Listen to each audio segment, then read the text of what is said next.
nasa set na rin lang naman tayo, nakipagbatuhan na ako ng linya kay Jillian. Yung ibang mga eksena na ginampanan nila sa Abot Kamay na Pangarap, itatry naming ulitin. Jillian, kayang-kaya niya yan kasi pinagdaanan na niya. Eh ako, I will try to be the kontrabida. Napaka-sweet pa naman po ng oras po. Hindi, subukan natin. Ako si Zoe. Alam mo, Annalyn, tatanga-tanga ka kasi. Kasalanan ko ba? Niniwala ka sa acting ko? Ha? Sana, Zoe? All this time, nasa iyo yung passport ko? Hinanap-hanap ko pa, tapos sinatago mo lang pala? Alam mo kasi, Annalyn, tatanga-tanga ka kasi. Kasalanan ko ba na naniwala ka sa acting ko? Ha? Ang cute niyo po. Parang hirap pong mag-aaway tayo. Bad actress ako. Sa eskwela, hindi ko to strength. Sama ng ugali mo. Nakita mo naman, di ba, na sobrang stress ko? Gusto ko lang naman makita si tatay, pero pinagtitipan mo ako. Nagsabunutan na kami. Parang ang hirap niyo pong parang maldita.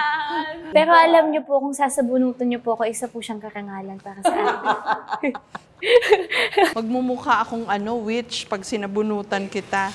Alam mo, nawala ang mga mahal ko dahil inagaw mo sila. But not this time. Hindi ko hahayaang aagawin mo ang daddy ko. Dahil sa akin?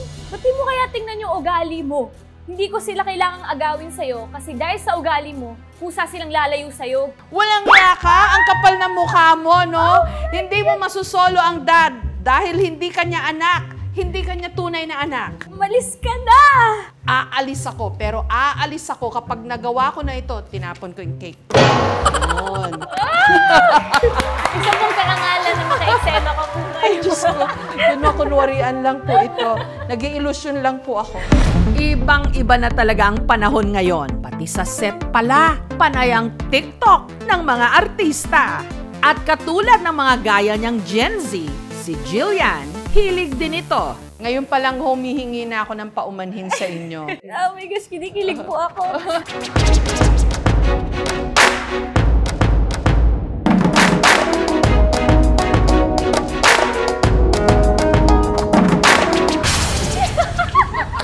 Thank you so much mga kapuso. Kung nagustuhan niyo po ang videong ito, subscribe na sa GMA Public Affairs YouTube channel.